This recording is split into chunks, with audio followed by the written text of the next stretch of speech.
લોકોને નદીએ લઈ જઈએ છીએ અને નદીએ જો પાર કરાવી સરસ મજાની જો આપણે ધીમે ધીમે નદીમાં જઈએ છીએ. આહા ઠંડુ ઠંડુ પાણી છે જો. હા નાવું હોય તો ચાલો ભાઈ, ચાલો જો અમે બધા જઈએ છીએ. આ અમારી છોકરીઓ છે સરસ મજાની જો. હા કેટલી લાંબી લાઈન થી, બહુ મોટી નદી છે. આ વન ભોજનમાં મજા આવે એવું જો. આ બાજુ જો બધા ટાટા કરી દો ભાઈ. બધા નદીમાં છે, તમારા લોકોને નદીમાં આવવું હોય તો કેજો ભાઈ. જો નદી છે મોટી બધી અને બધા ઓય ઊભા રહેજો, જો મજા આવશે નદીમાં છોકરાઓને. આહાહા બહુ ઠંડુ ઠંડુ પાણી છે યાર. જો નદી કેવડી મોટી છે, તમે જોવો ને આમ જ્યાં સુધી જોવો ને ત્યાં સુધી નદી છે અને આમ બી તમે જ્યાં જો સુધી.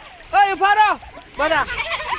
હા મજા આવે ને. બાકી આ બધું જોવાની તમને મજા આવશે, તમે જોઈ ના શકો. જો ડુંગર છે અમારી છોકરીઓ. ઓય બધા આમ કરો જો. બધા કે આવો બોલાવે, કે આવો જોથી બોલો, આવો ફરવા. અને કોમેન્ટ કરીને કેજો ભાઈ જલ્દી આવજો. અમે હવે નદીએ નાવા જાય છીએ, રમશું, મજા કરશું. તમે પણ આવજો. ચાલો આવજો, બાય બાય.